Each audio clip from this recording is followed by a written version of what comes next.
Well, hello world, welcome to Raccoon Point Studios. I'm Sean Bombs, and today I am going to try to replace this Avid S3 with the SSL UF1 that just came in yesterday. I haven't had a chance to unbox it yet, so I'm going to unbox it in this video. I don't really do unboxings, but I figure why not. But as you can see, the Avid S3 is really big. It takes up the whole desk. It's right next to the console, and it looks beautiful, and it's great. It's great to have 16 faders. It's great to have 2 layers of encoders, color coding and everything like that.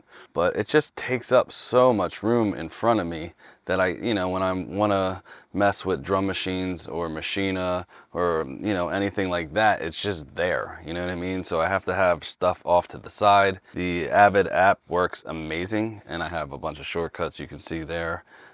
I utilize it mainly for a lot of shortcuts, but I also will use it for other things. So anyway, the reason that I even looked at the SSL UF1 is because I've been using this UC1 from SSL for, I don't know, 2 months now.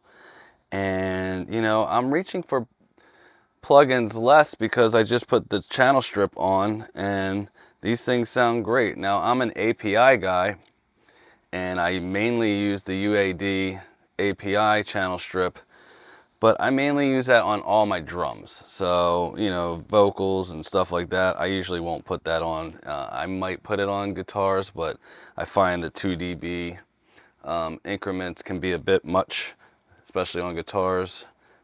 Certain frequencies, it can be a little much. But with this SSL, it's a lot more versatile, and I just like having everything where it's supposed to be at every single. I know what I'm reaching for when I reach for it. Now the S3, I have programmed to have my plugins mapped specific way, but it's still not the same as I go over here and I know when I reach for the high frequency where the gain is. I know where the filters are at all times. I know where my compressors are, my gate, all that fun stuff. I just really dig having EQs the same everywhere I go, and then when I want to sweeten things up and do other kinds of stuff, that's what my buses are for, and that's what my specialty EQs are. If they have a special flavor to them that the SSL's not giving me, I'll still use them. So, but for quickness and for utility, the sound of the SSL is amazing. It's fine. It does its thing. And like I said, if I need more, then I just add a different plugin. Not a big deal. But for my main getting things structured quickly and just moving along, this thing is awesome. So I can't recommend it enough.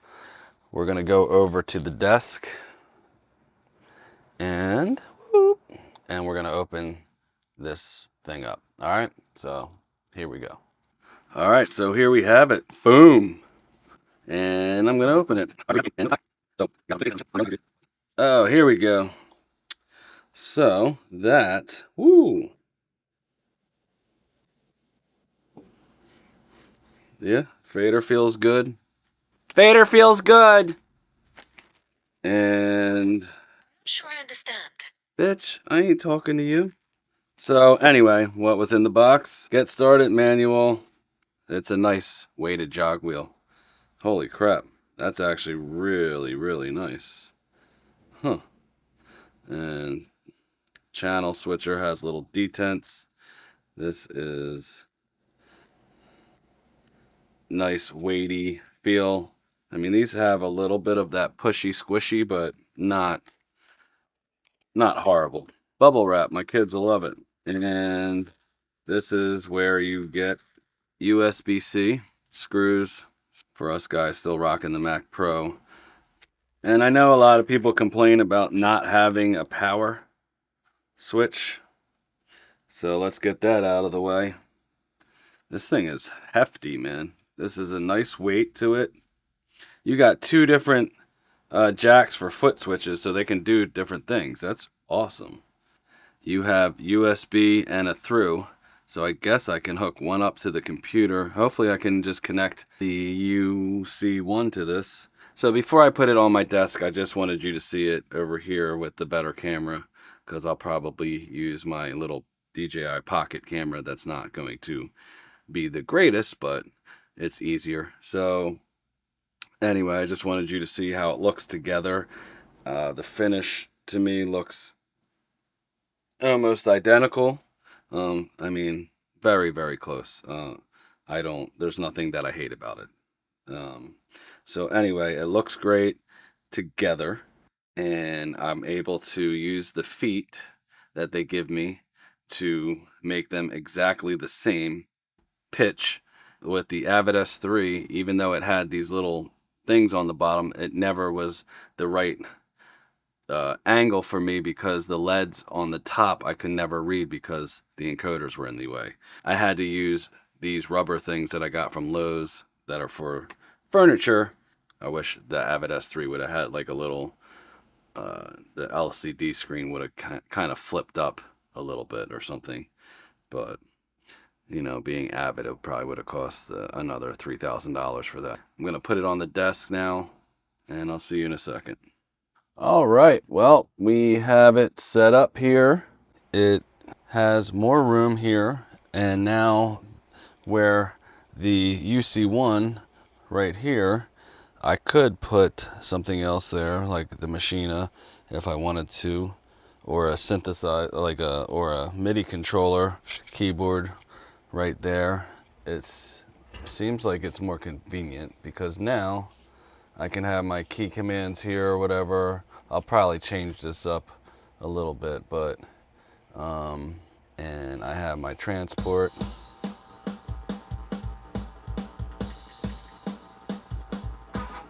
So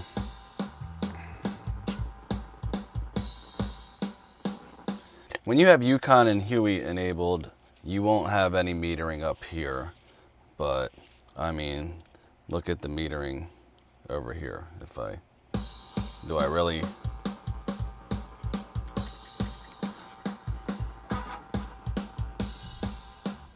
I mean, do I really care? I have metering on this thing. I have metering on here, on the software, you know, Pro Tools, whatever.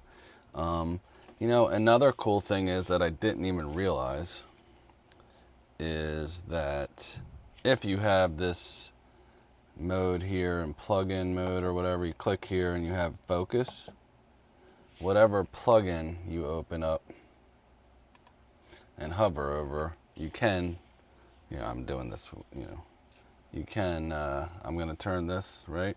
And here's the Pultec up here. Boom, you can see I'm moving it with this. So that's actually really cool. So, and it is kind of accelerated. If you go fast, it goes quick. If you go slow, it barely moves. And then my favorite thing, really, if you hit mode, boom. I really like that. So, boom. Yeah. Fast forward a little bit here.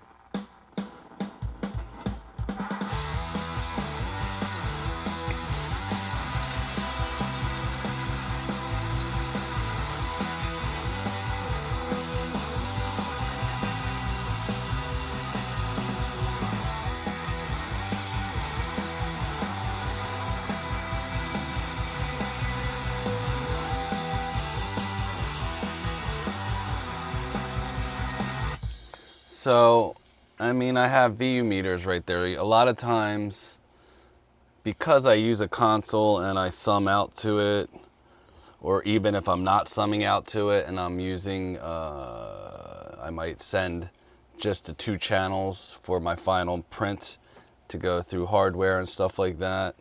I can do that, and that way I'll have my VU meters here rocking, but then I can have these rocking and try to have everything lined up, and that way I always know how hard I'm hitting things, and you know, that's important to me.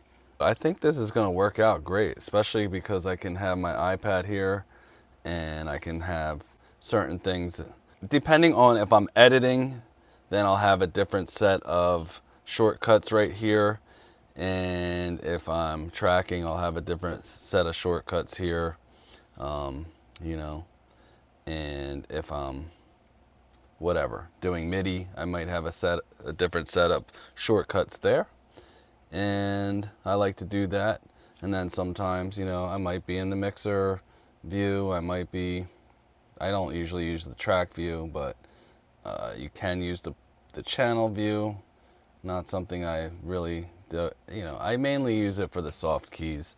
And a lot of times I'll have the lower, this lower part where the transport would be, I'll use for my markers instead of having to do dot, number dot on this thing right here. I'll just press it over here. Not that I can't do that, you know. I know all my shortcuts. It's just a matter of if I have one hand on this mouse, or if I'm over here and I'm over here, and then I just need something really quick. Why am I gonna, you know, take all my hands off to do a key command that I can just have over here? And that's, if you don't have Avid Control and you use Pro Tools, then you're missing out, because it makes things a lot quicker.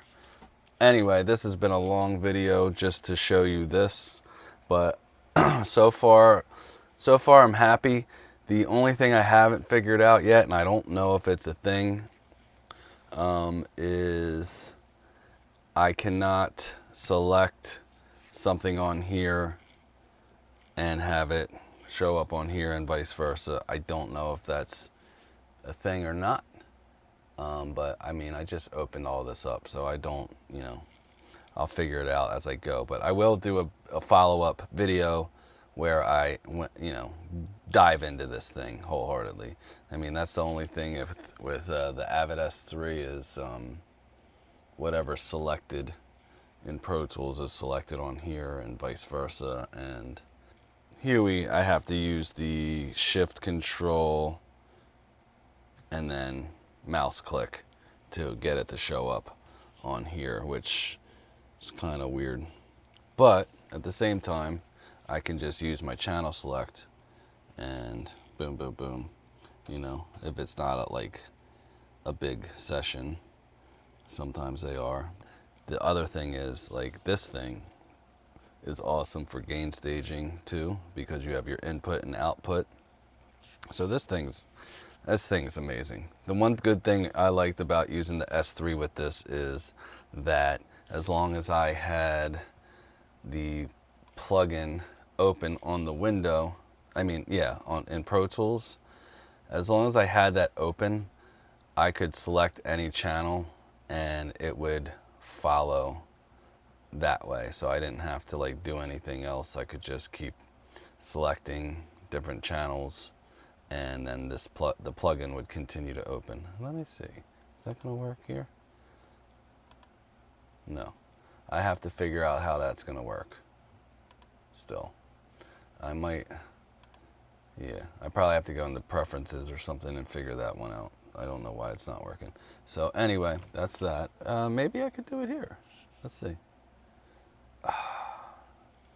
I got to figure it out, because it worked for me the other way. I don't know if Huey's messing it up, but I'll figure it out. Long video, short video, I don't know. I'll probably cut a bunch of this out. Bye.